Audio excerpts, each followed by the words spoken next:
Hi friends, welcome to my channel. నేను ఇప్పుడు చదివి వినిపించబోయే చందమామ కథ పేరు రంగరాజు పెళ్లి కథ.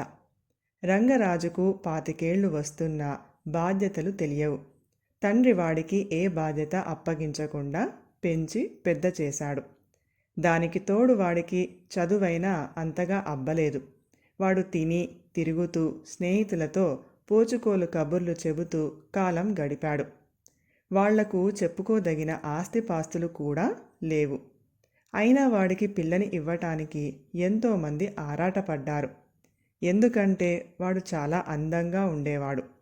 నీ అందానికి తోడు ఏదన్నా ఉద్యోగం చూసుకున్నావంటే అప్సరసలాంటి అమ్మాయి వస్తుంది అనేవాళ్ళు వాణ్ణి ఎరిగిన వాళ్ళు. మా నాన్న సంపాదనతో ఇంకో మనిషిని పోషించలేకపోతామా అనేవాడు రంగరాజు. పని చేయటం మాట వింటే వాడికి తేళ్ళు జర్లు పాకినట్టు ఉండేది.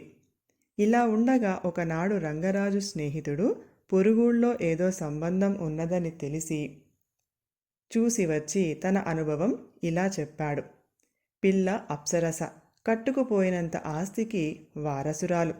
కానీ పిల్ల తల్లి దుర్గమ్మ తన కూతురి అందానికి నేను తగనని నా మొహానే అనేసింది. నువ్వు వెళ్ళి చూడు, ఆ పిల్లను చేసుకోగలిగితే నీకు ఉద్యోగం అక్కర్లేదు, హాయిగా ఇల్లరికం ఉండిపోవచ్చు అన్నాడు. రంగరాజుకు ఈ ఆలోచన బ్రహ్మాండంగా నచ్చింది. మర్నాడు వాడు తండ్రికి కూడా చెప్పకుండా పొరుగురు వెళ్ళాడు. దుర్గమ్మ ఇల్లు తేలికగానే దొరికింది. రంగరాజు తలుపు తట్టగానే దుర్గమ్మ స్వయంగా వచ్చి తలుపు తీసి, ఎవరు నువ్వు? చూడబోతే మా రాణిని చూడటానికి వచ్చినట్టున్నావే అన్నది రంగరాజును ఎగాదిగా చూసి. ఆమె లావుపాటిది, విధవరాలు. రంగరాజు ఆమె మాటకు అంగీకరించినట్టు తల ఆడించాడు. అమ్మా రాణి, మరో అబ్బాయి వచ్చాడే అని దుర్గమ్మ కేక పెట్టింది. రాణి ఏదో పుస్తకం చదువుకుంటూ అలాగే వచ్చి మళ్ళీ పెళ్లి చూపులా అని విసుక్కుంది. రంగరాజు ఆ పిల్ల అందం చూసి కరిగిపోయాడు. మీ పేరు, ఊరు, చదువు, అలవాట్లు అంటూ ప్రశ్నల వర్షం కురిపించి సమాధానాలు చెప్పించుకొని రాణి లోపలికి వెళ్ళిపోయింది.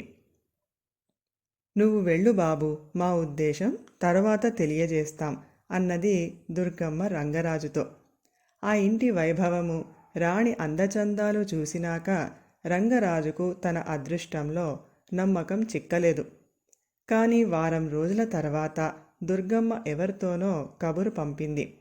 అబ్బాయి నచ్చాడు, ముహూర్తం పెట్టించండి అని.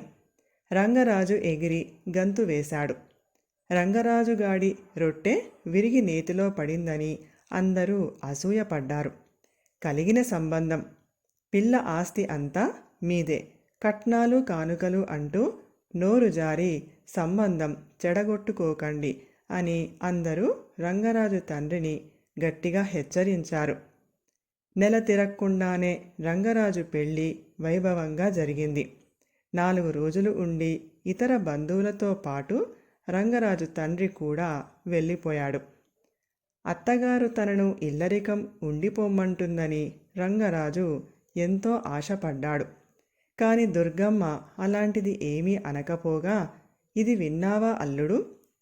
మునసబు గారి రెండో అల్లుడు నెలకు 15 రోజులు అత్తవారింట్లోనే తిష్టవేసి గేదెలా మేస్తాడట. నేనైతేనా తన్ని తరిమేస్తాను అన్నది మాటల సందర్భంలో. రంగరాజుకు తల తిరిగినట్టయింది.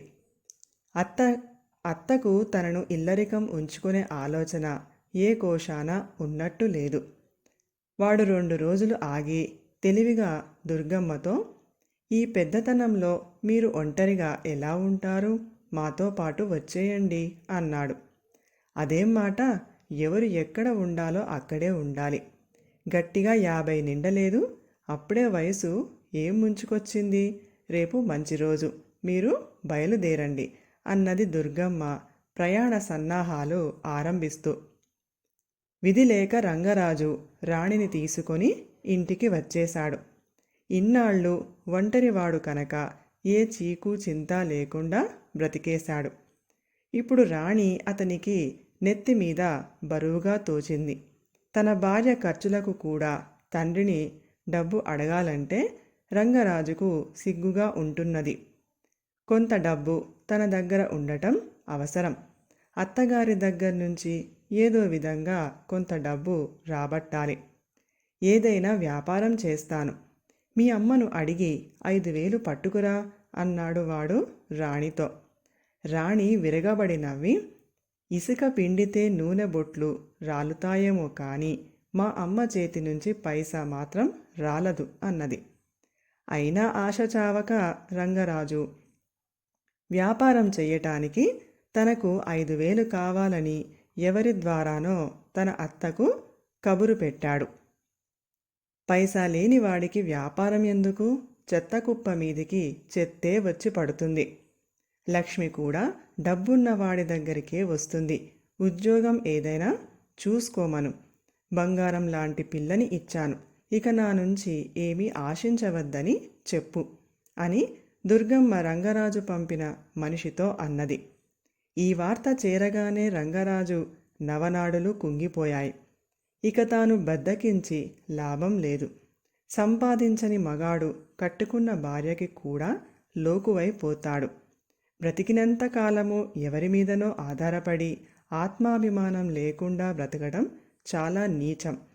రంగరాజు 4 రోజుల పాటు దీక్షగా తిరిగి ఉద్యోగం సంపాదించాడు. ఇప్పుడు వాడికి జీవితం హాయిగా ఉన్నట్టు అనిపించింది. ఇదివరకు రోజు గడవటం చాలా నింపాదిగా గడిచేది. ఒక్కోసారి విసుగెత్తేది. ఇప్పుడు విసుగు లేదు, ఉత్సాహం వచ్చింది. రంగరాజు ఏడాది గడిచేసరికి తండ్రి అయ్యాడు. మనవరాల్ని చూడటానికి దుర్గమ్మ వచ్చింది. మనవరాలి మెడలో బంగారం గొలుసు వేసి, అల్లుడు, నువ్వు మారావు. నాకు చాలా సంతోషంగా ఉంది. నువ్వు చూడటానికి అందంగా ఉన్నావు. నీ కుటుంబం మంచిది అని వాకబు చేస్తే నువ్వు పరమ బద్ధకస్తుడివని, బాధ్యత ఎరగని వాడివని తెలిసింది. బరువు మీద పడితే బాధ్యత అదే తెలుస్తుంది లెమ్మని నీకు పిల్లని ఇచ్చి చేశాను. నీ బద్ధకం వదలగొట్టడానికే డబ్బు విషయంలో అంత ఖచ్చితంగా ఉన్నాను. ఈ ఆస్తి నేనేం కట్టుకుపోతానా? ఇదంతా నీదే అన్నది. రంగరాజు ఆమెతో, నా సంపాదన మా కుటుంబం సుఖంగా బ్రతకటానికి చాలు. మీకు ముచ్చటగా ఉంటే మీకున్నది మీ మనవరాలికి ఇచ్చుకోండి అన్నాడు ఆత్మవిశ్వాసంతో. కథ సమాప్తం. ఈ కథ కనుక మీకు నచ్చినట్లయితే ప్లీజ్ లైక్ చేయండి, షేర్ చేయండి. మరిన్ని మంచి మంచి కథల కోసం మా ఛానల్ని సబ్స్క్రైబ్ చేసుకోండి. Thank you.